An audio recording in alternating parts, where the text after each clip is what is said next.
Today on the show, we've had our beef swellings. We've defeated Tony and Tina the Tigers. We've established the preacher is Paul and also from Brooklyn. We were forced to take drugs by our grandmother, but mastered the voices within. So now it's time to hear from you as we wrap on Children of Dune. Wow. How many packs a day did you have to smoke just to prepare for today's intro? I'm impressed. I don't want to talk too much about it, but I have to constantly monitor my internal metabolism, else I overdose on tobacco smoke. Indeed. Also, I'm a worm now. Oh my God. It's not even worth doing another. You carried that bit to perfection. Oh, that's it. Thanks for listening. We just hang up. Amazing. Incredible.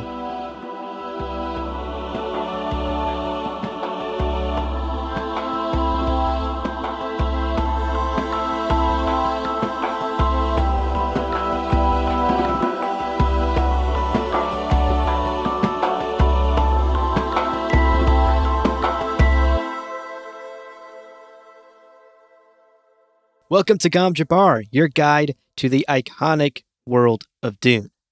We'll be exploring the themes, philosophies, and characters found in the sandy depths of this vast universe, from Frank Herbert's groundbreaking novels to the adaptations on film and TV. My name is Abu. My name is Leo. And Leo. It's sad. Here we are. It's a little sad. Yeah. It's always a little bit sad ending one of these book club runs, but here we are, rounding out our Children of Dune book club series, the final mailbag episode. Oh my gosh. Well, first of all, everybody, thank you so much for joining us on this journey, on this, this ride.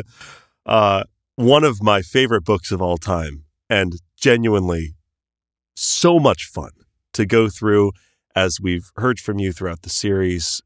We've got some great questions today, but also just throughout, we got some great thoughts, memes. We got so many pet pictures. It was delightful. Yeah.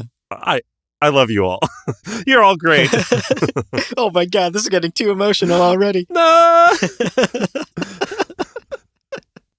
But hey, before we start shedding tears, Right.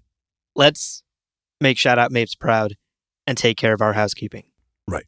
Right off the bat, a spoiler warning for today's mailbag episode. Today will be spoiler-free for anything beyond the first 3 books. So as long as you've done all the reading along with us and have completed Children of Dune, you're good to go for today. Indeed. Now, the best way, as always, to support the show is to become a patron at patreon.com/GomJabbar. Golly, need I even list the reasons why? I will anyway. Ad-free episodes, bonus clips, bloopers, and an invite to our exclusive Discord server. Yes. And of course, huge shout out, as always, to our Kwisatz Haderach level patrons, Case Aiken, Matthew Good.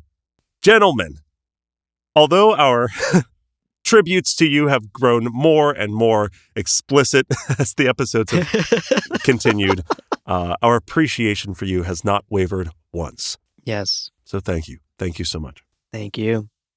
And a quick reminder that another great way to support us is to check out our merch store at gomjabarshop.com. We've got art, we've got hoodies, we've got t-shirts, a tote bag, mugs, and so much more. Now's the time, folks. Don't walk, run to gomjabarshop.com. Sprint without rhythm. Quickly. Also, this may be the final mailbag for the Children of Dune book club series, but we also will be going back to doing regular mailbags on the main feed. So, hey, if you have a question, a comment, an observation, amusing, whimsical or not, feel free to email us. gomjabarpodcast@gmail.com is the email address. Yes. We welcome your messages, and if they demand a response, we will do so in an upcoming mailbag episode. That's right. Alrighty, on today's episode, here's the game plan. We are going to share some of the amazing emails we've gotten from all of you and try and tackle some of the questions that you have for us about Children of Dune, the wider Dune canon, and some off-topic stuff as well at the end. So, with that having been said, let's take a short break, but don't go anywhere, folks, because we'll be getting into your messages right after this. Welcome back, everybody. Oh, I'm excited. Let's get into our first email. And our first email today comes from Tyson. And this is an observation about the limits of other memory. Tyson writes, listening to part 5 of the Children of Dune book club got me thinking more about other memory and raised some issues. It's my understanding that the genetic memories are only from a person until they conceive the next generation. So, for example, Alia's memories from Jessica would only go as far as Alia's conception. Same for any Reverend Mother. They wouldn't have the person's later life available in other memory. Or at least that's how it seems to me. If that's true, there would be a great pool of younger knowledge in other memory, but not much in the way of older, wiser knowledge. Thinking that way, other memory doesn't seem nearly as useful as I initially thought. Don't get me wrong, that's still a lot of past experience to draw upon, but there is so much one learns later in life that wouldn't be available. Now, I might have that completely wrong, so please correct me. After all, it does seem that Alia has the Baron's persona as he was when he died, not at the time of Jessica's conception. I think I just pulled something thinking about this. Would love to hear your thoughts. And that's the end of Tyson's message. What a great email. Yeah, really. Tyson has given some incredible thought to other memory, which in and of itself is a deeply confusing concept and hard to understand even on a reread. And Tyson here has pointed out one other facet, that seemingly other memory is passed on from the point of conception, so there would be no quote-unquote old memories in there. Tyson has the broad strokes of that correct, but as always, with everything in the Dune universe, there is some nuance that is worth calling out. Yeah.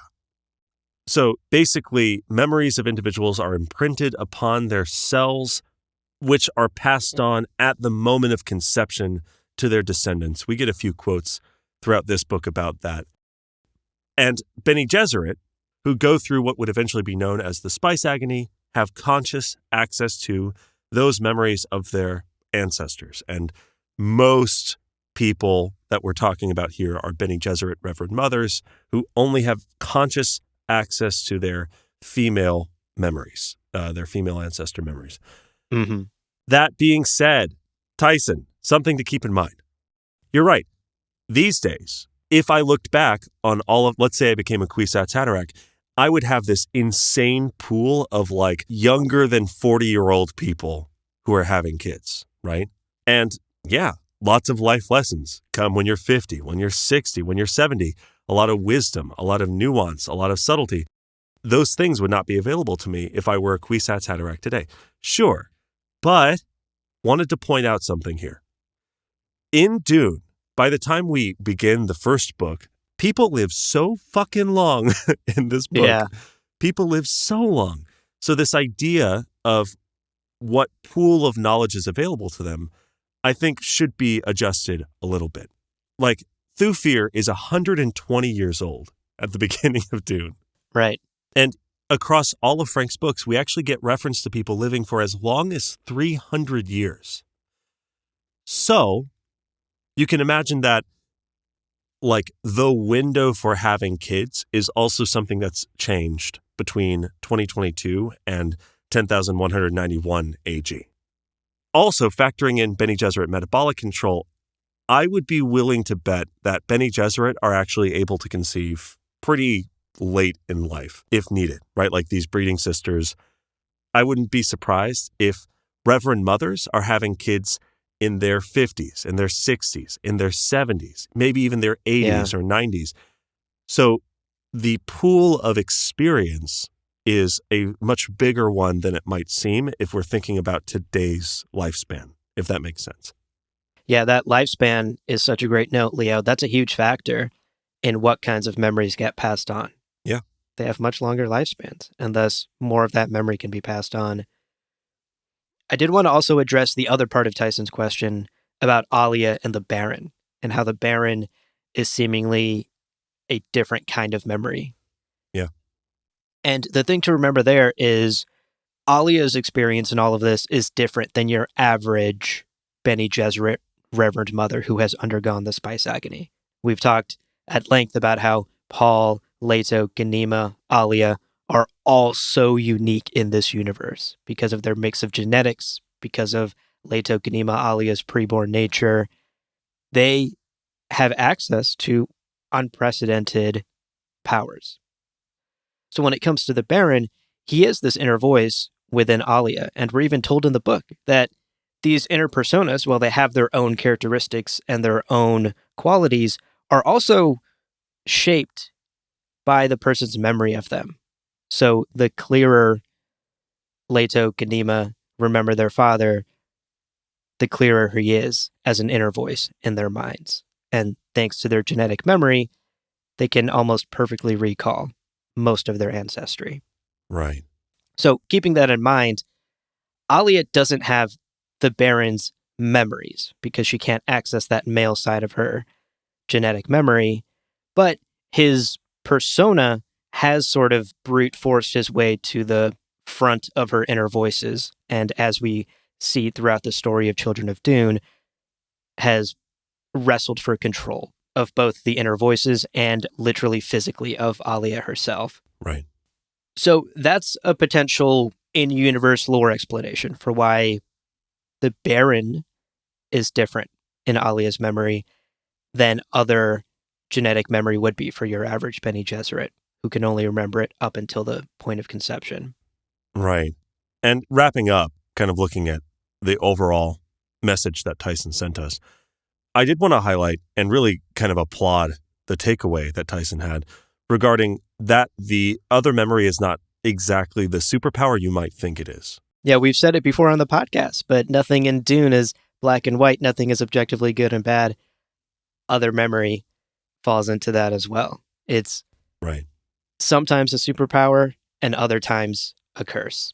Totally. Such a good thing to kind of reflect on now that this book is done. So thank you, Tyson. What a good question. Thank you, Tyson. Okay, moving on to our second question today. This one's about Leto 2's intentions in Children of Dune from Matthew. Matthew writes, quote, "The end of the book was a complete mindfuck. Yeah. I've been turning over Leto's words and his choices over and over, trying to make sense of them. It's hard work. A lot of what Leto says about time and the future reads like he's been inhaling a little too much spice. But I think part of this is intentional. Leto is a god, and in many religions, the thoughts and actions of God are incomprehensible to humans. That said, I see some contradiction in Leto. Before his transformation, he emphasizes the need for dynamism and diversity to propel humanity forward. However, his plan for humanity is to force them into 3,500 years of stagnation? How will this prepare them for Kralazak? Under the peaceful era of Paul's rule, the Fremen moved further away from their instincts, so I don't see how Leto's plan will preserve humankind. But then again, he is a prescient super worm boy, so I guess we all have to take his word for it." End quote. Yeah, true. What a great question, Matthew. Thank you for emailing us your thoughts. His email contained many other thoughts about the book as well. Before we answer this question, though, a bit of a caveat, because it's important to know that there is still much more to be learned about the Golden Path in future books. We are not told everything there is to know in Children of Dune. Right. So that being said, though, on today's episode, we are going to obviously keep our answer spoiler-free and not say anything about future books.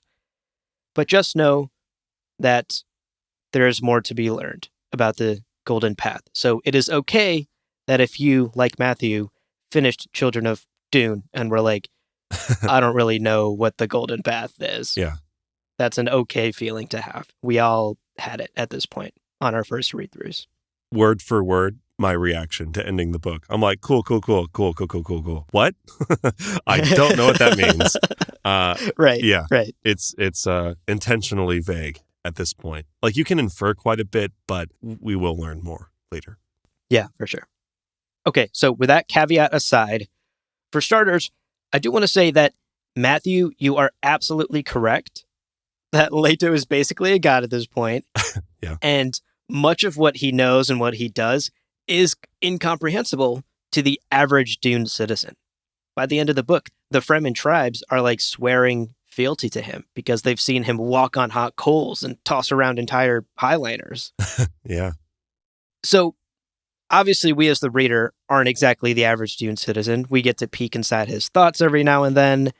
And we, as the reader, know more about Leto than anyone in the galaxy. Right. Even his closest analog, which would be his sister. He even keeps secrets from her, as he tells us in the book.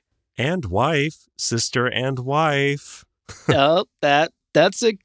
Thank you for clarifying that gross detail. Thank you. Yeah. Again, keeping it accountable for the slightly weird book it is. Absolutely. Totally. Now, that having been said, even though we as the reader are privileged to Leto's thoughts, that still doesn't mean that we get to understand all of them, obviously. Frank is leaving a lot of loose threads for us to ponder, to answer in future books, and to theorize about. So it is worth noting that Leto is operating at a level that is honestly above any other human in existence. So it's hard enough to just even wrap our thoughts around what he is doing and how he's doing it. Yeah. Like, let's take a look at a couple of moments in the reading in the book, because there is sort of an apparent contradiction, or at least we have been told throughout these first 3 books of Frank that stagnation is death, it's the enemy, it's the worst, it's bad. And yep. When he's talking to the preacher and we get this moment, it could seem contradictory to that. It could seem completely opposing. Quote, "Thousands of peaceful years," Leto said. "That's what I'll give them. Dormancy, stagnation, of course, and those forms of violence which I permit. It'll be a lesson which humankind will never forget." End quote. Whoa. Really like turned into a QVC announcer there at the end. Almost like the Powerpuff. Only 3 easy payments. Oh, what was that guy's name? The ShamWow guy? The ShamWow guy, yeah. Oh God. Fuck. Was he just the ShamWow guy? What was his name? No, Rick? he had a name because he was always like, okay. "Hey there." Anyway. Only 3 easy payments of dormancy and stagnation. Preacher's like, "Can you not shout? We're standing right next to each other." Hassan Tariq's lifeless corpse is 20 feet away. Yeah. He's using this word lesson, right? He's saying stagnation is what I'm going to deliver to humanity, and it's going to be a lesson which humankind will never forget. There's another line. He says, "So long as a single human is alive, they will always remember this thing. This thing will always be part of their experience." And to a degree, we can infer that Leto's plans involve basically creating this authoritarian regime, this rule that humanity will forever fear and hate. Yeah. Yep. You know, clearly, Paul upsetting the status quo didn't do enough for humanity. Leto is realizing, looking at his visions, his prescient dreams. So he's really kind of forcing this burn yourself on the hot pan to kind of finally convince yourself to buy mittens, right? Like, right. You're like, well, fuck, I had like 9 burns since the last time I baked something. Maybe I'll get protective wear. Yeah. And is that cool? Is that nice of him? Is this the best way for him to teach humanity this lesson? Debatable. But as you said, Matthew, Leto is at this point, he's transcended the sort of base level of consciousness that we are so used to dealing with these characters. And as basically a god, he's making these decisions not lightly and based on millions of years of experience, basically. Right. So I guess who are we to question him? We just have to hope that our wormy boy knows what he's doing as he attempts to sell the preacher a golden path for 3 easy payments of stagnation, dormancy, and peace. Yeah. No, boy. All right. So to wrap up this question from Matthew, we did want to leave everyone with this final quote about Kralizak from the book in a conversation that Leto 2 has with Faradin in the final chapter. Right. Quote, "Who will survive Kralizak?" Leto said. "I promise you, Kralizak will come." "You're a madman. You will shatter the Empire." "Of course I will. And I'm not a man. But I'll create a new consciousness in all men. It is time humans learned once more to live in their instincts." End quote. I love that. What a better quote than "Fear is the mind killer." Incredible. More hints as to Leto's true intentions, right? Create a new consciousness for man. Humanity will once again learn to live in their instincts. Oh, what a great point. Thank you for the question, Matthew. Yes. Thank you, Matthew. Now our next message comes from Alphonse about monopolies in the Duneverse. Alphonse writes, quote, "With the recent Sook School episode, this came to mind. I am not sure if it's the limit on his world building or a feature that Frank put in, but the sheer amount of monopoly going on. As I understand, it's this weird fucked up planet that has all this magical, mystical, fucked up shit. And Dune, the planet being the place for spice, it's understandable. But there being only one school for medical doctors? 4 question marks. A single place for sword masters? 3 question marks. Just seems like a weird thing going on. So, wanted to hear the host's thoughts." End quote. The hosts. Wow. I think Alphonse, yeah, we have names, okay? We're not just the ShamWow guys. Yeah. "Hey there, Alphonse. We're here to sell you some bullshit." I think Alphonse really hates monopolies based on the number of question marks in this quote. I love so it. Offended. And you know what? Alphonse is not entirely wrong either, right? Dune has a lot of monopolies. We did a whole fucking episode on the Spacing Guild and how they basically have clamped down on interstellar travel. Right. You want to go anywhere on a vacation with your kids? You better pony up those Spacing Guild fees to Disneyland.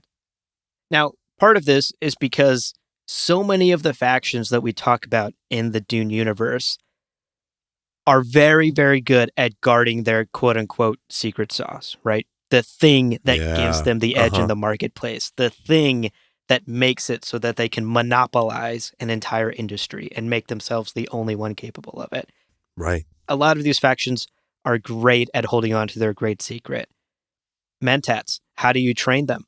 Nobody knows, except for the School of Mentats. Right. Now, obviously, the Tleilaxu love to throw a bit of a monkey wrench in all of this. They're out here reverse engineering a lot of products, right? They're like, oh, you got a monopoly on Mentats? Here's some twisted ones. Would be a shame if someone were to make twisted Mentats. Exactly.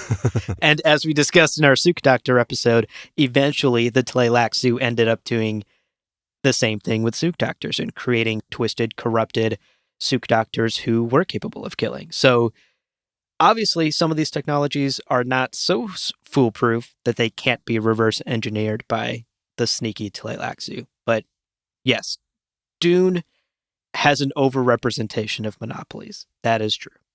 That being said, let's keep in mind what we talked about in that Sook School episode, right? First, fully conditioned Sook Doctors are wildly expensive. So it's a monopoly, but also like a monopoly on Japanese folded steel chef knives. It's like, I don't think it's really impacting that many people, right? And even just the number of houses in the Landsrat, as we learned, who can afford them is pretty limited. Mm-hmm. There isn't a huge demand because they're just so prohibitively expensive. So that's something to keep in mind. Like, this is a very niche product. There isn't this wide demand for Suk doctors specifically. Yeah, that's a great point, Leo. Like, it is worth remembering that the institutions that we talk the most about and that we know the most about are the most powerful and influential ones in the Dune universe. Like, they're the ones that are shaping human affairs over thousands, even tens of thousands of years. And thus, they are the ones that we know the most about and have the most recorded history. Yeah, exactly. But there are still your everyday Psi practitioner schools or your Ming practitioner training academies. Those exist. It's just that the books and the encyclopedia can't possibly tell us about every single medical school or every single swordmaster academy out there. And so we end up only knowing about the ones that have the biggest impact on history and have the most recorded history. Right. Now, I also want to point out, stepping out of the lore from a meta sense, Alphonse said this in the message as well, but this is also just a practical limit of world building a fictional universe, right? Like, when you're coming up with something, you can't possibly write about every single facet of it. It is impressive we have so much Dune lore in the first place. Right. And that so much of it has been written about in the encyclopedia, in the extended canon, in Frank's own works. That is a deep well of lore and world building that has breathed life into this podcast. Yeah, no kidding. But alas, we'll never know everything there is to know about that universe, of course. Right. Man, it's almost like I wish the owner of the Dune, like the Frank Herbert estate, would encourage expansion of these ideas instead of heavily gatekeeping prime canonicity and writing shit books. And okay, yes. Anyway, louder for the folks in the back and for the folks at HBO Iris. I know we will be lore experts or something. Script. What is it? What would it be? It would be Spice Daddies is the title I would demand. Put that on my business card, HBO. In the credits scroll, it's a different color font. And they're like, how did they do that? Right. It's Comic Sans. It's bright orange. Oh, my God. The most unsanctimonious of fonts. I know. Anyway, I think the Monopoly comment is spot on. But it's also just inevitable in such a vast universe, right? Like, right. People are experimenting on their own. They're finding some wild, crazy technique. They're refining it to death, and then they're monetizing it. And thus, a monopoly is born. Also, in today years, 2022, 2023, look at how many fucking monopolies are developing. We have this, like, really problematic trend toward 4 companies owning everything. It's, again, another moment of maybe Frank being a little too prescient for his own good. Truly. We don't even have to get to 10,191 AG. It'll be like 2027, and we're going to have Alphabet, Apple, and I don't know, GameStop. Yeah, and whatever company owns ShamWow. Hey there, selling monopolies to you for 3 easy payments of no fucking other options. You're going to give us those payments, bitch. With Alphonse's great question out of the way, his incredulity about monopolies out of the way, we're going to take a quick ad break here. But stick around. When we're back, we're going to be talking about broader topics based on your questions. So hang around. We'll be right back. Welcome back, everybody. Let's continue with your incredible messages and emails. Next up, we have a bold question from Joe about what we don't like about Dune. Mm-hmm. Quote, what are the cringiest things in the Dune books? The things that aren't so awesome. You guys are very positive and love the books. I also love the books. And I think the cringe-worthy things make the story funny as a fan and can be very enlightening on the ways this story unintentionally weaves Frank into the novel. I think of his views on gender, his late era horny levels, his sci-fi genre tropes, like characters referring to 20th century Earth, and his specific views on politics. To me, the negatives of these things adds to the idiosyncrasies of the story. And I wonder how you two would view these stories if the things you didn't like weren't there or / were fixed. End quote. Yeah. What a great question. Yeah. Cringeworthy things. Fear is the mind killer, being the most popular quote. Hello. Shots fired. Kidding. Well, yeah, no, I'm curious, Abu. So from Joe's question, what are the things that kind of come to mind for you? Yeah. No, this is a fun question because it sort of turns our usual geekiness for Dune on its head a little bit. We aren't shy about criticizing the things we don't think work. We've brought many of those topics up before on the podcast.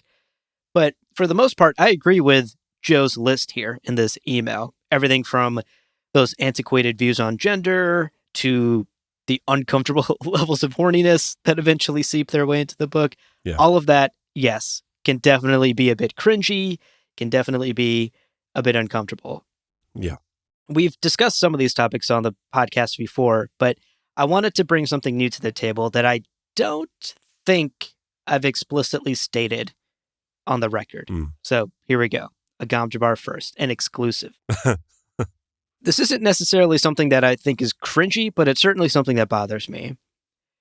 It annoys me how rushed the final acts of almost every single one of Frank's books feel. Yeah. He repeatedly does this.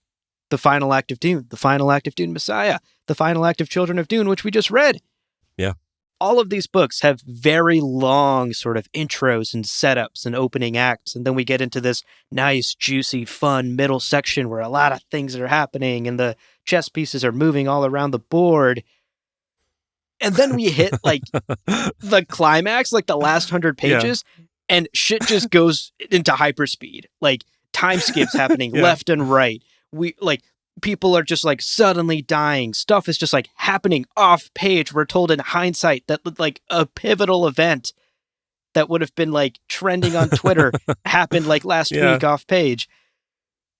It's just all like feels very rushed. And obviously there are some intentional, artful decisions being made, right? Like that's an oversimplification of one of the best sci-fi authors ever to just be like, he doesn't know how to end his stories. Right. Obviously, he was very intentional with the way he ended his stories, but it does sometimes feel like Frank didn't like ending his stories, which I can relate to. Yeah. And so he kind of just did it as quickly as possible at the end, or didn't know how to pace out the end to be 100% perfectly satisfying. The guy sure as hell knows how to build up tension and set the scene and get all the complicated pieces on the chessboard in the right place. All of that is incredible. And he knocks it out of the park. But I do feel like something that bothers me about almost all of the books is just how quickly the endings happen and how often things are just happening off the page. That may be a hot take, but there it is, folks. No, listen, I'm right there with you. I love your analogy of the chess match because it feels like you said, these first 3 books, the first 2/3, we're watching every move. We're like getting commentary, the tactics. Yeah. What's this guy doing? Why? Ooh, this is so mysterious. And then it's like, we're going to go to a commercial break on this chess match coverage. And it comes back and there's like 3 dead tigers, the board's on fire, and the other participants now an octopus monster. And you're like, I feel like I missed something. Sir. Right. You know, it's definitely interesting, and it catches a lot of people off guard, and it catches me off guard every time I read one of the books. Yeah, for sure. So that's how I would answer Joe's question, I think, is I agree with a lot of the things that Joe listed, and that's something I've never mentioned on the podcast before, I think. The pacing of that final act of every book is just always a little unhinged in a way. I am curious about you, though. How would you answer Joe's question? Yeah, I mean, listen, I'll reaffirm what you just said. I think there can be some whiplash at times, especially between the books. Like the pacing of Dune and then Dune Messiah felt very different. And we could probably chalk this up to how the books were written. You know, Messiah was like a sit down and write the sequel to Dune endeavor. compared to Dune, this serialized publication that came out in pieces. Yeah, totally. Compare this to like modern fantasy that you can read or modern sci-fi you can read, where an author's just writing basically 3 stories and then breaking it into novels, which some authors do. Just, pacing is all over the place. I'll also reiterate what Joe said. Basically, the things that rub me the wrong way very often are we've got 2 genders and this is what they mean genetically. And it's like, that just feels so stiff in 2022. Yeah. We are finally having conversations about all genders and all ways that people can be. And it's rough when like some core elements of some pivotal moment in, for instance, Dune, Paul is going, I am this part of man and this part of what, and it's like, oh God, okay, did this have to be the climax? Did this have to be like the most important moment in this chapter? So that's a little rough. Right. The sexuality stuff also, I'm by no stretch of the imagination a prude. I like when my books get a little spicy, but it gets a little weird sometimes. And between like Leto, a literal child, being like, I had beef swelling thinking about this future. And even in Messiah, starting back in Messiah, we had Alia training in the nude. And then like Paul and Stilgar being like, yo, what's up? Right. I get the narrative purpose that, Alia is growing to a certain age. And this is going to be a perception of people on Arrakis. And, cultures are different, blah, blah, blah. But this is also like normalizing these grown men considering the sexuality of this 16-year-old. It's totally a very uncomfortable moment on some levels. Mm-hmm. And it also just gets worse, as we saw with Children of Dune, right? Like beef swelling on a 9-year-old boy. It's like, do we need to? Did you need to? Frank, hey, Frank. Frank, look at me. Frank, hey, did you need to? Was that necessary? No, I didn't fucking think so, Frank. That's why I'm bringing it up. So anyway. Right. And then I'll also point out that as I thought broadly about this story that Frank wrote, some other answers to this question may arise over the next few days, and I'm going to kick myself that I didn't mention them. But I'll also say that I realize, and I have to acknowledge, Frank was like an old white dude, and he was writing this book in the 50s and 60s and 70s. And I'm a white guy. And I think the nature of this is I will read these books and be like, wow, it almost feels like this was written for me. And that's because it kind of was. So inevitably, I'm going to be blind to some of the issues with the stories and with the book. I think about, like, I really love the Name of the Wind series. And then I talked to my friend about it, and she was like, yeah, except every woman in that book is this, like, cardboard cutout of a character. And I'm like, oh, I didn't notice. I'm sorry. Yeah, right. So I think that I'm inevitably going to be blind to some of the problems with Dune and the Dune series as a whole, beyond what I've talked about already. So I'll just say clearly that I am eager to kind of hear what the objections people have to the book. Yeah. That's kind of where my head's at there. Yeah. No, I'm really glad you brought that up. That's a great point, is we're just 2 people sharing 2 opinions. Right. Of the countless opinions out there on Dune. Right. Art speaks to everyone in different ways. It may resonate with you in one way. It may make you cringe in another. And that's going to be a little bit different for everyone. Yeah. I mean, actually, and that you brought this up, and I think this is the time to talk about this. The pacing thing I always saw as an intentional shift away from the battles and the fights and the crazy climactic things that we're used to in stories getting center stage as like an important narrative beat. Yeah. That's not Frank's point. Like, his point is not the battle, is not the knife fight, is not the stealing of the ornithopter and escaping the smugglers. So narratively, it's like what matters is the shifting of political power. So let's just get to that point, because we don't need to spend every moment. But the feeling is still valid, and this feeling is still real for me as well, where I'm like, wow, we just skipped how many years? Oh, shit. And I think maybe he had a very clear thing in mind, and he did that on purpose, and it just doesn't land in 2022 with the books that we're used to reading. But you're right. Different opinions. Maybe what we're saying here doesn't land at all. People are like, I love that stuff. It's my favorite part. Yeah. No, it's clear Frank was all about the foreplay and the cuddle afterwards, not about the action in the middle. Yeah. Not about what takes place in between that, you know? Yeah. Yeah. Uh-huh. Speaking of horniness.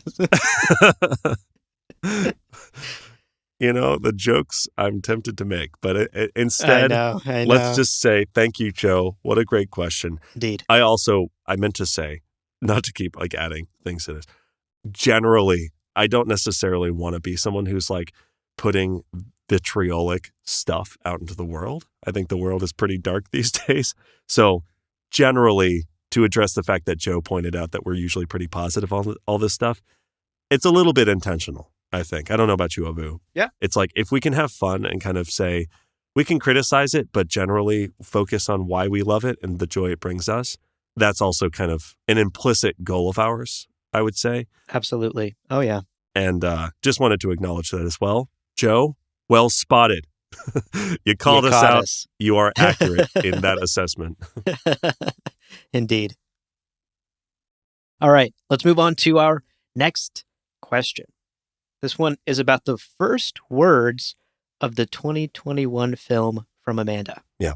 Quote, in rewatching the movie yet again this past weekend, I was wondering about your take on the opening line. Right at the start of the film, it says... Exactly. Great recreation. Thank you. It says, dreams are messages from the deep. I don't get why the Sardaukar would be the ones to say this. I know the language sounds cool, but it doesn't seem to make sense in the context of the story. Thoughts? End quote. Amanda. What a fun question. Yeah. Any excuse to talk about the 2021 movie. Oh, it's so good. I also have such clear memories, right? Abu, you and I sitting, this was 3 weeks before the movie came out. Yeah. In that screening, that theater, and just the lights go off, and it's that, it's whoa, this is so cool already. Right. It's so great. And Amanda, we have our personal takes, right, on this. But before we get into those, I actually wanted to share a fun fan theory that I had not heard, but in looking into the takes that are out there, I encountered, and I thought it was kind of fun, especially now that we finished Children of Dune. Yeah. So, and this might be a good time for the tinfoil hats. The fan theory is the whole movie is in Leto 2's head. Hello. Here's how it works. As we know, at the end of Children of Dune, Leto 2 takes the Imperial throne and the remnants of the Sardaukar from Farad'n. Yeah. Hence the language of the quote. This is a message from Leto 2 in the language of the Sardaukar that he might have used as he kind of also took control of the Sardaukar. Right. And what we're watching as the movie is him observing his ancestral memories. Whoa! My God. It doesn't make sense if you think about it at all, but it's fun. Golly, is that a fun little theory. Yeah, I really liked it. And even in thinking about it, I was like, but then was he really there for Baron Harkonnen? He's his great grandfather. Whoa. So overall, very fun. But let's talk about our personal takes. And yeah, Abu, I'm curious to hear what you think about this. Yeah. So I'm going to be very transparent here. I don't have much of a home brand theory for this. I, for some reason, have never really given those opening lines much thought. Right. And so, much like you, after reading Amanda's question, I did some research and I found some theories I liked, found some theories I didn't like. One person was like, that's definitely a Spacing Guild member. And I was like, no. No. So False. There's definitely some wild theories out there. But yeah. One thing I wanted to make clear for folks that may not know, this is a 100% film creation. Right. Those words are not stated at any point in Frank's original 6 books, at least in, that exact sentence. Right. And none of the Sardaukar certainly say those words. So the film opening up in this way is a original creation, an addition from Denny in the world building. I think on one level, it's just kind of a cool way to set the tone of the film. Like, we hear this really harsh voice, and the sentence itself obviously is very thematically resonant with the story of Dune and what Paul and Leto and Ganima and Alia will all experience through their prescient powers. Right. The subtitles do clearly state that it's a Sardaukar voice if you watch the film with subtitles. So that's why I instantly threw out that Space and Guild theory. Yeah. It is a Sardaukar person speaking. And so that also makes me think that it's connected to that ritual scene that we see later on in the film. Yeah. That short scene with Piter. And so maybe, again, like, this is a very simplistic take for me, but like, maybe all we heard in the opening of the film is just a part of that ritual that we see later on. And perhaps it was just a creative decision from Denny and the team to do some fun world building, give the Sardaukar a voice, give them a phrase that's there to own. That also sort of thematically fits with the story and sets the tone for the movie that we're all about to sit down and watch. So that's sort of my take on it. Perhaps a bit simplistic, but it is hard for me to believe a lot of the more crackpot theories out there. Yeah. I think it's probably a bit more simple than that. But right. I do want to hand over the mic to you because I know you are the king of tinfoil hat theories. So I'm interested to hear your thoughts on these opening lines. I didn't even take it off after I talked about the first one. Yeah, I did see a theory that this was a tip of the hat to David Lynch, because David Lynch writes, I guess, Twin Peaks, right? And okay. Yeah. I haven't watched it, but what I was seeing online is that a big theme is dreams as messages. So that is also another little possibility. Right. Yeah. I tried my best to be kind of comprehensive in the way I approached this question. And at first, I was focused on what the message is overall, because we know it's in Sardaukar.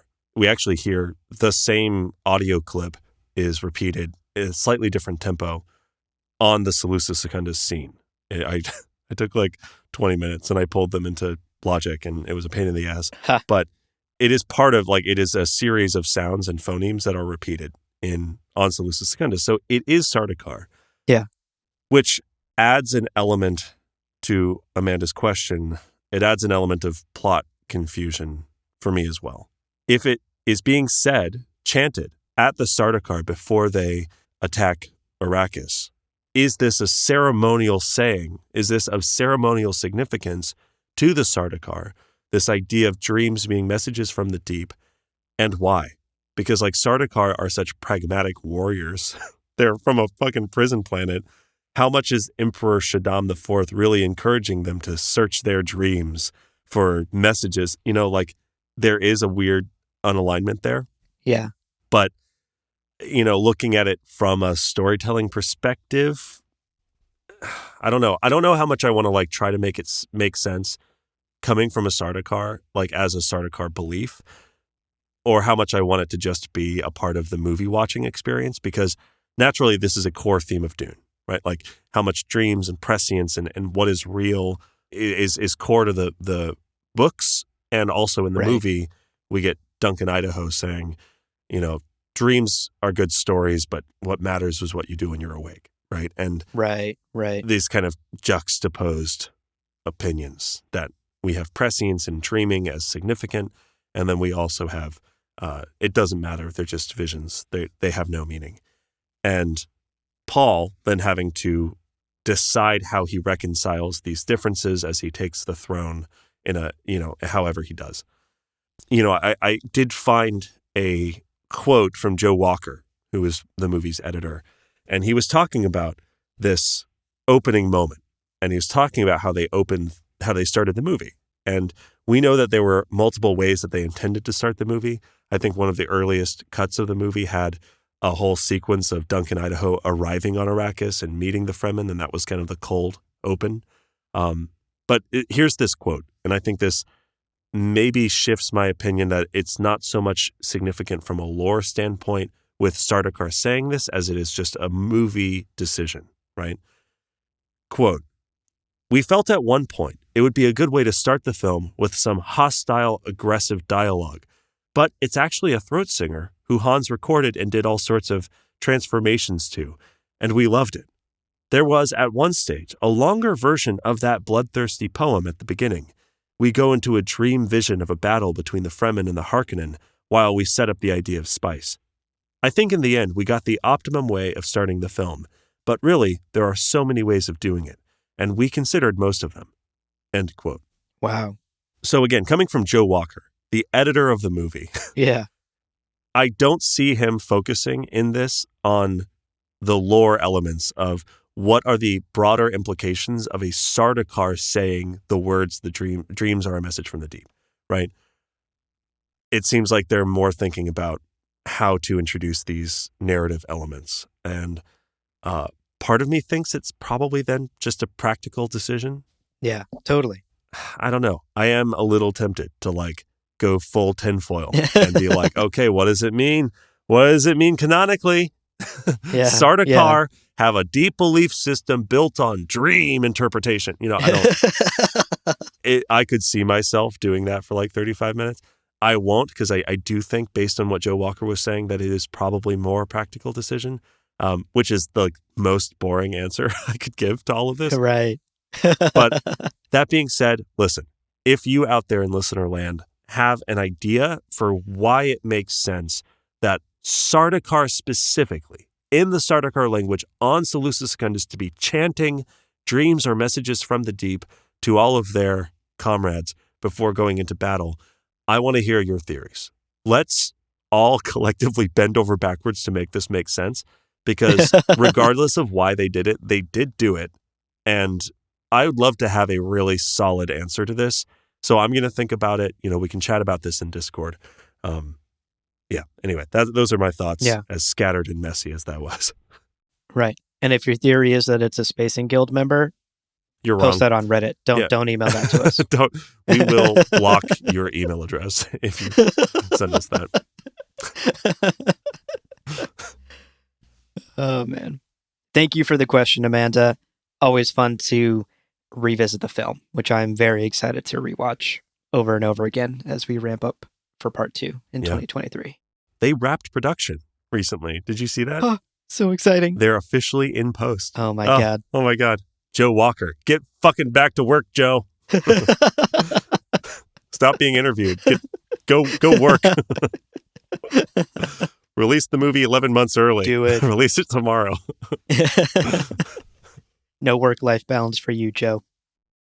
Well, next up, we have a question from Noah. And this is about how we kind of found Dune. Here's what Noah says.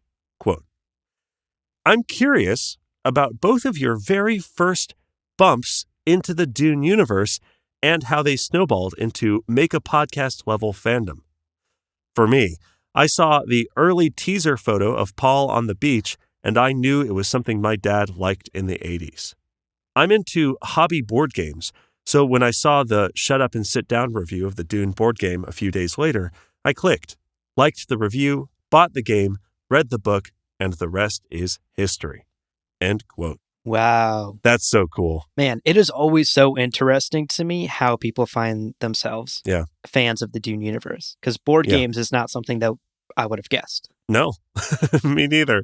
Like a promo photo of Paul on the beach and then board games. Right, like a YouTube video about a Dune board game, and then here's Noah emailing his favorite Dune podcasters. You love to see it. Yeah. It's a really interesting way into the fandom. Yeah. No doubt. Well, Abu, how did you we've kind of talked about this, actually. I mean, we talked about how we started the podcast, I think, in one of the previous mailbags. Right. But how did you kind of first encounter Dune? Yeah, we've mentioned this from time to time, but to set the record straight, Noah. Yeah. I first board game fan, Noah. If that's what you really are. If that's your real name. No, in all seriousness, I have always been an avid reader. I still am. Reading is one of my favorite hobbies, especially sci-fi and fantasy. Please send me all your recommendations. And a bit of a humble brag. And so I first read Dune many years ago, like over a decade ago, as a teenager, probably from my local library book where I just scoured the sci-fi section for anything that looked cool or sounded cool. Yeah. And I came across Dune and I read it.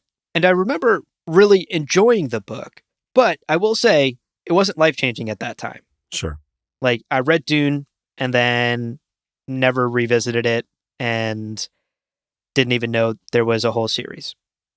Just one and done, read the book, enjoyed it, moved on. And it wasn't until I reread it very recently on a whim. Like, I can't remember exactly when, maybe like 2017, 2018. I reread Dune on a whim before the film was announced. Right.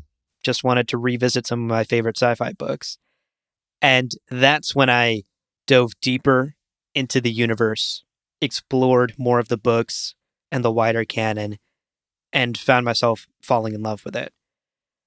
And then shortly thereafter, the film got announced. We saw that incredible photo of Paul on the beach. Yeah. And much like Noah, I was in it to win it. Yeah. As you said, we already shared our podcast origin story in a previous Mailbag episode. But again, once that film was announced, I reached out to you. We started working on some stuff together, and bada bing, bada boom. Here we are, Gom Jabbar, 2 years later. And Dune has become at least 85% of my personality now, for better or worse. So that's sort of my trajectory with the Dune franchise, is came across it many years ago, liked it, and then forgot about it until I revisited it on a whim just 4 or 5 years ago. Yeah. Wow. Yeah. What about you? How did you first come across the Dune universe?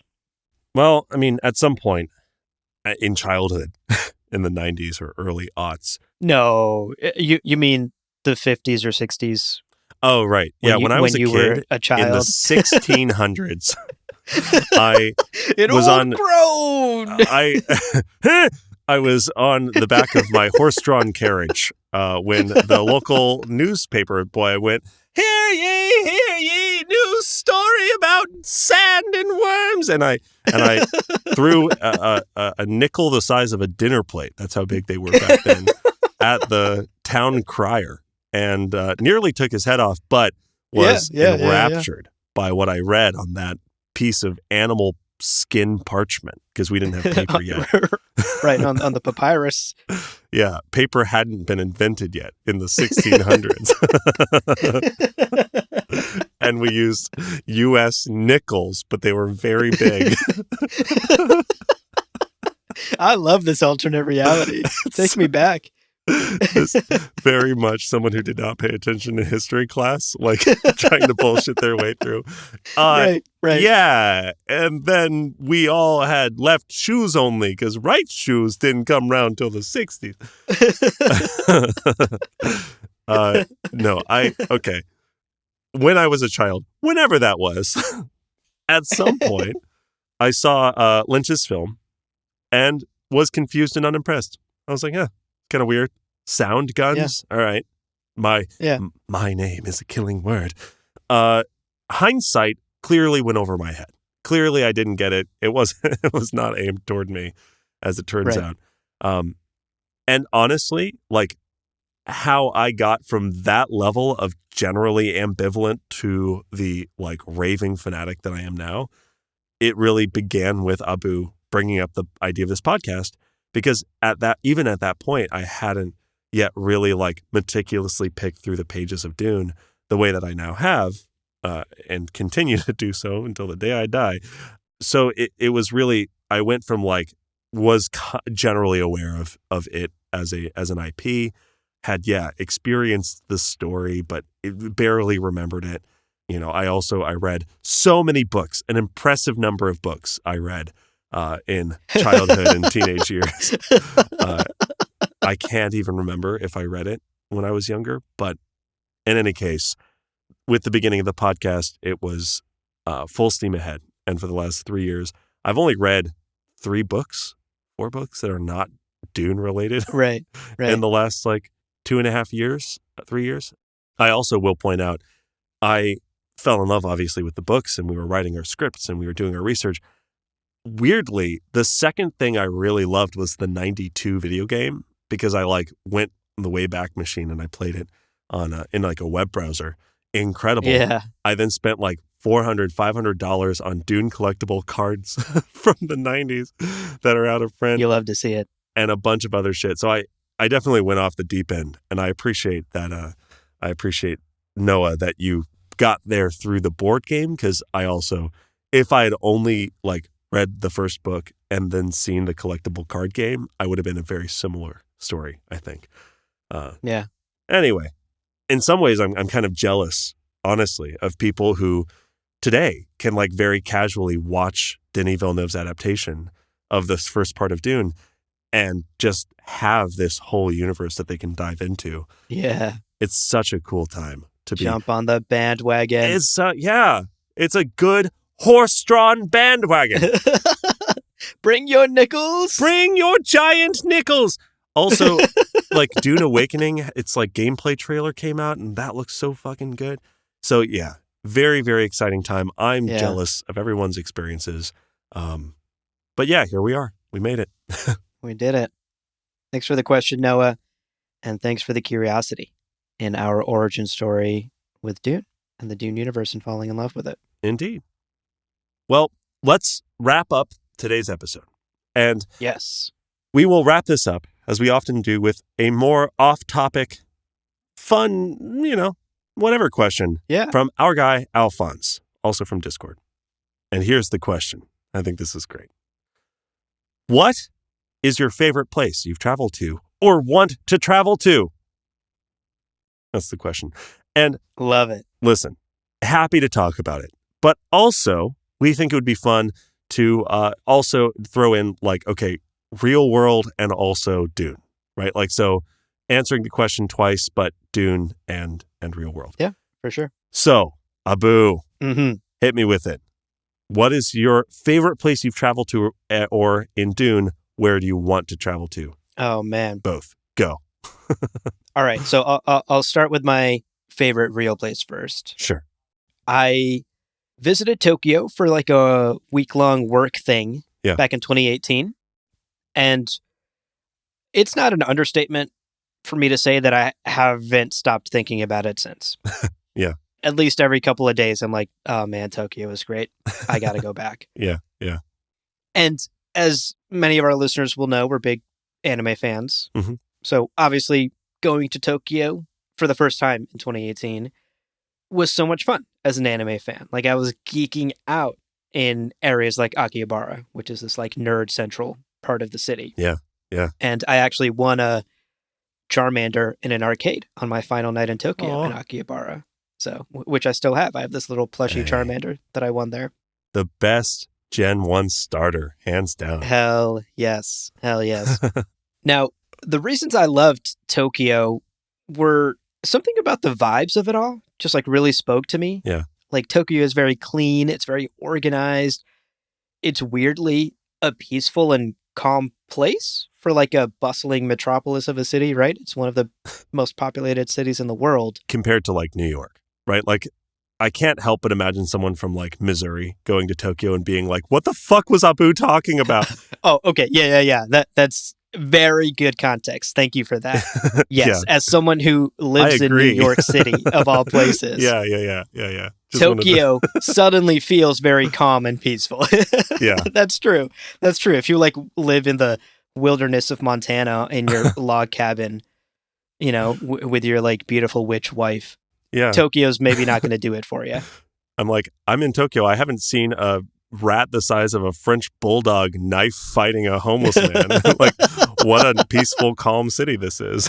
Right. Exactly. Very important context. Thank you for that. Yes. As a New Yorker, there's something about the city really spoke to me. And, again, I still have to respect like the cleanliness of it. Like, I've been to very few cities of that size that are that clean and that organized and that well maintained. Yeah. It's obvious that Japan puts a lot of money into its infrastructure. Yeah. There's also a lot about Japanese culture that I admire. I always joke that Japanese culture is like very OCD, and that pleases my OCD very much. Yeah, like sure. The way you put your chopsticks is very specific, and the way you like fold your washcloth is very specific, and the apartments and hotels are all very small, so things are like so creatively cramped and folded up and whatever into little corners. Something about that is like very calming and peaceful to me. Something about that efficiency makes my soul happy. Yeah. And so it was fun to like really immerse myself in that on the trip to Tokyo. So I think about it often.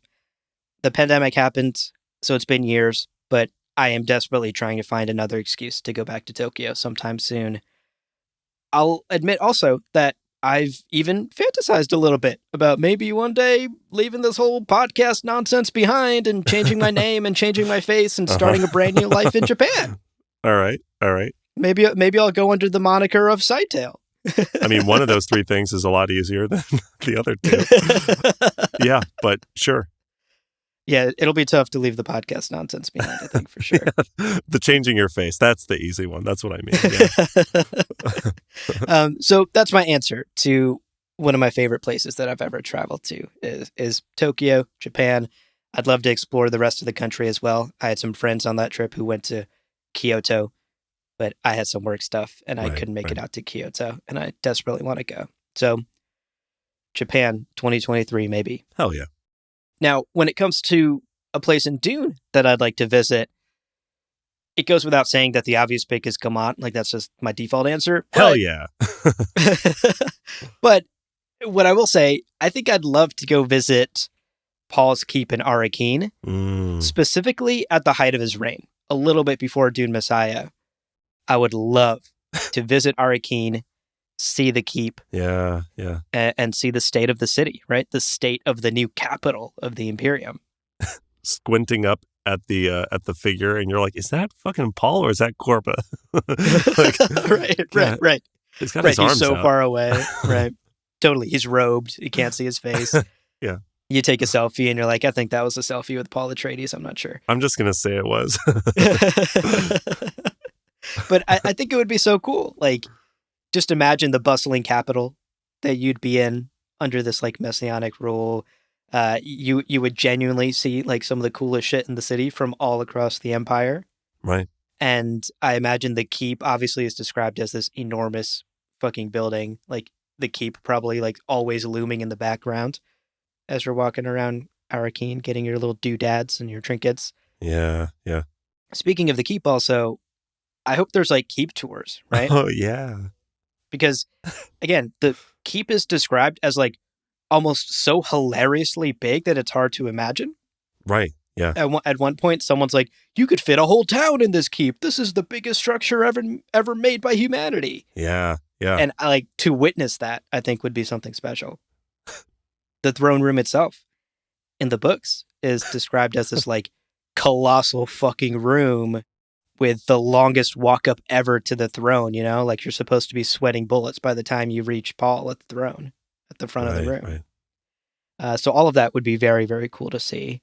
And then, of course, the last thing I'll say is I think the plaza outside the keep and outside of Ali's temple is always described in the books as just like full of people and always this like bustling marketplace where there's like sexy dancers dancing about in honor of Alia. I'd love to go check that out too. Yeah. Obviously for the I Heart Arrakeen t-shirts. Yeah. The trinket, not the sexy dancers. No. Yeah, right. Just some souvenirs for my friends back home. Yeah, right. So that's my answer. I'd love to go see Paul's Keep at the height of his power on Arrakeen. I love the audio tour is like on this wall of the, inside surface of the keep. You can see like this mosaic and this art. Cool. Okay, now make your way to the opposing wall. And in 2.5 hours, when you arrive, press play, and then you have to walk Right. like 3.5 hours to get to the other wall. Right.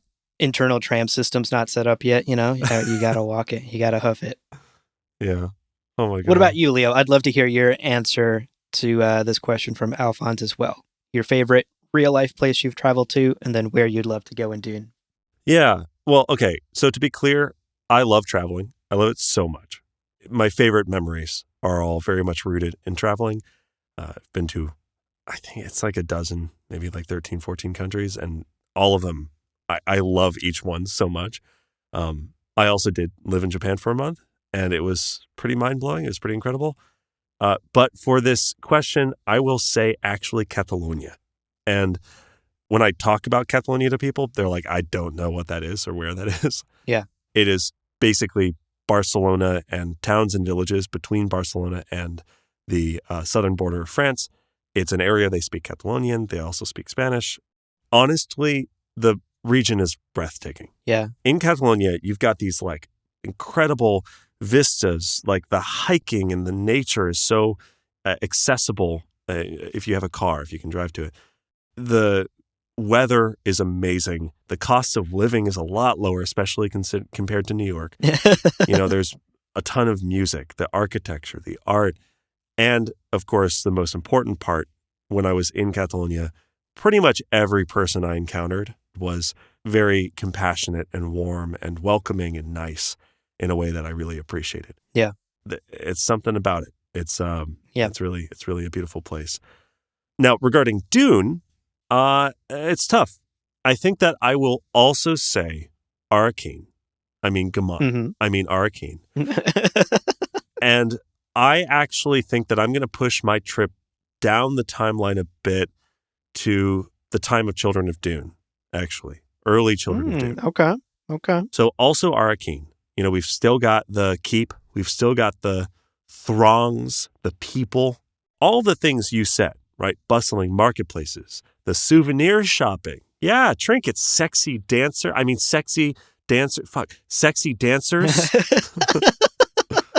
Very nice. That was 3 Freudian slips in a row. That's impressive. I'm just excited to buy some some souvenirs, like the... Right. Totally.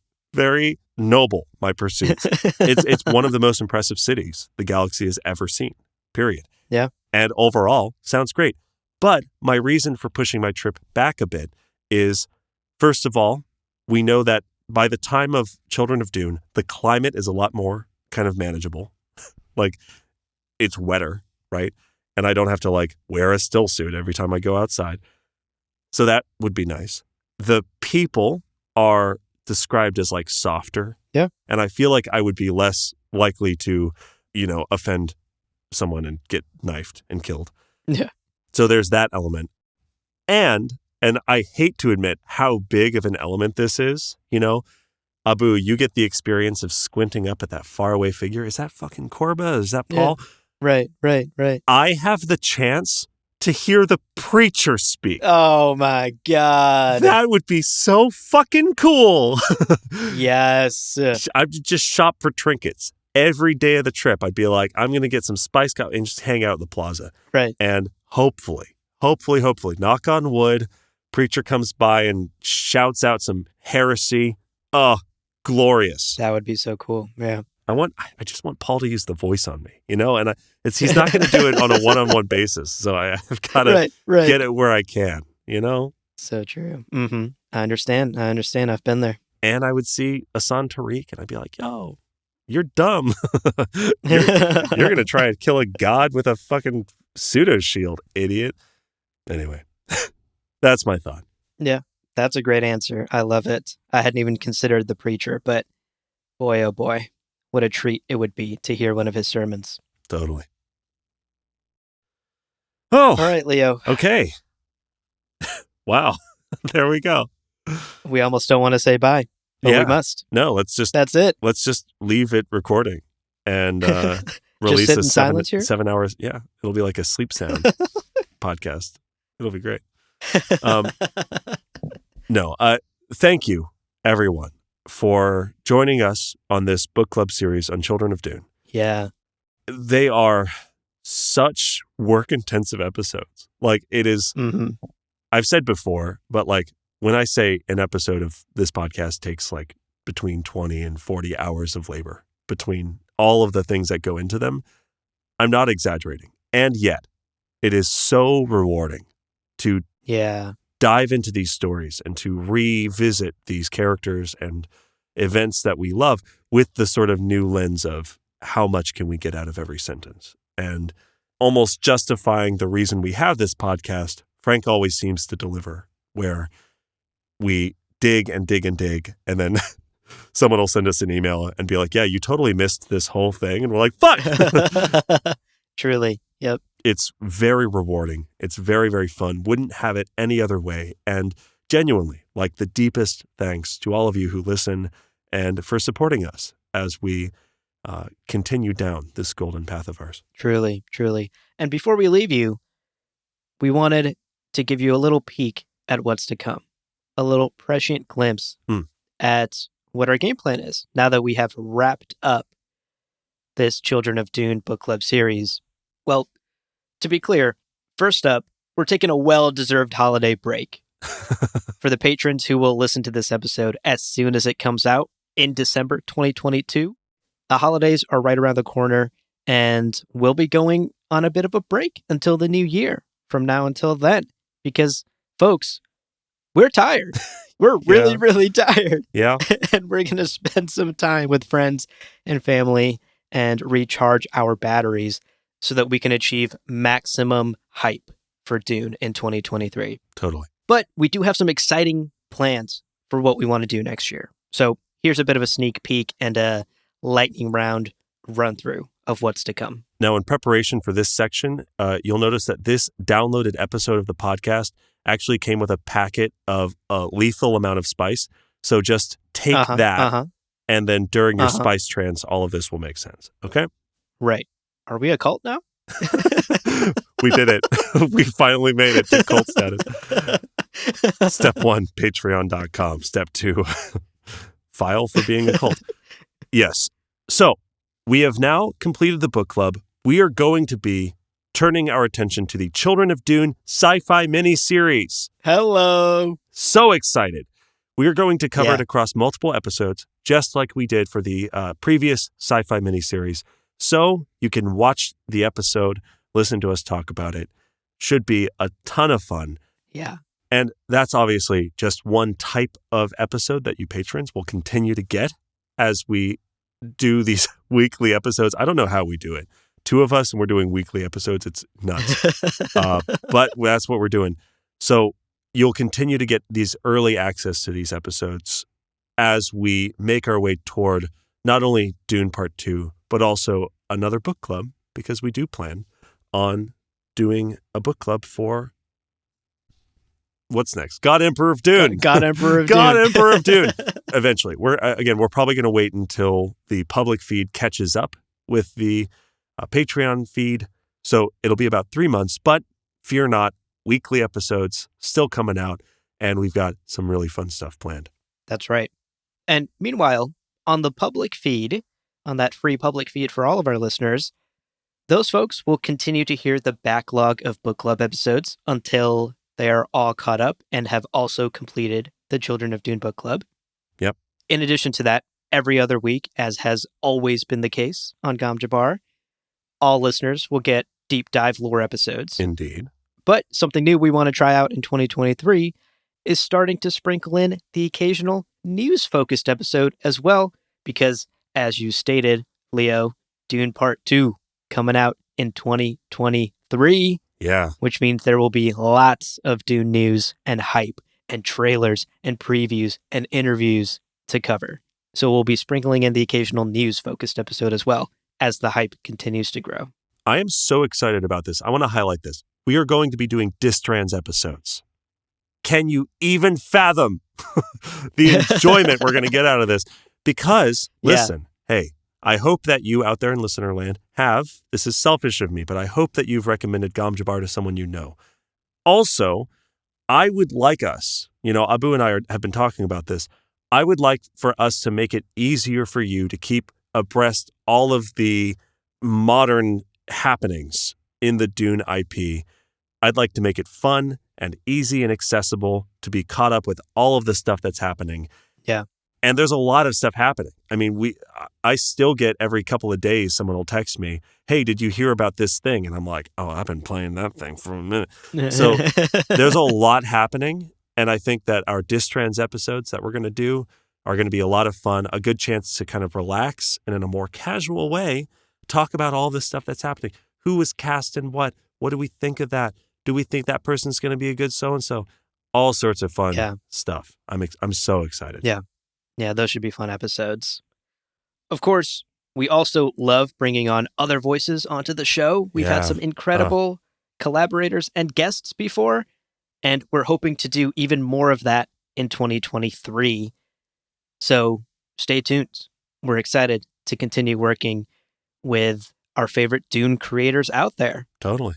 And if you know someone or are someone who would be a great fit to join us on an episode, let us know. gomjabarpodcast@gmail.com. Indeed. Can't wait to bring on some fresh voices to the show, too. Now, we are always experimenting with our episodes. We are always trying new formats, new little things. And with that in mind, we're going to be trying some new things in 2023. In addition to the aforementioned news episodes, we're going to try out some video content. Ooh. You know, I've heard TikTok's a hot place. Hello. Maybe you'll finally know what we look like, as if you didn't already. But yes, 2023 is going to be a lot of fun. As always, we are looking to make as good a product as we can for you, and we don't want to fall into that trap of stagnation, right? Yes. We don't want to fall into the mistake of doing things the same way for too long. So bear with us as we continue to make the best thing we know how to make. Absolutely. And of course, we want to hear from you as well. We want to create a show and create content that you want to be listening to and that you want to be watching. So never hesitate to reach out to us. gomjabarpodcast@gmail.com. We say it at the top of every episode. Yeah. You know that email by now. So always feel free to reach out to us with ideas or pitches or just the types of things you want to hear on Gom Jabbar. We're always open to it. Indeed, we are. All right. Well, everybody, hey, thanks for joining us.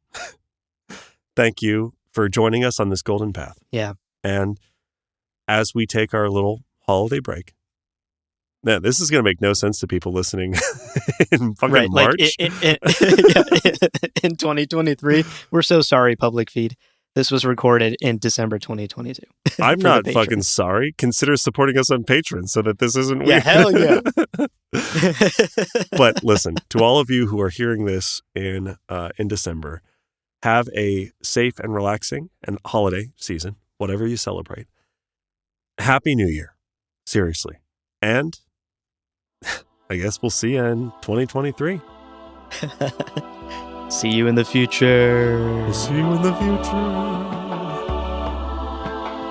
Well, friends, there is no real ending. It's just the place where you stop the recording. But this podcast is always one step beyond logic, so help spread the word of Muad'Dib and leave us a review on Apple Podcasts and Spotify. And be sure to check out the other shows on the Lord Party Podcast Network on lordparty.com. You can also follow us on Twitter and Instagram at lore_party. Thank you so much for listening. And hey, remember, whoever controls the podcast controls the universe.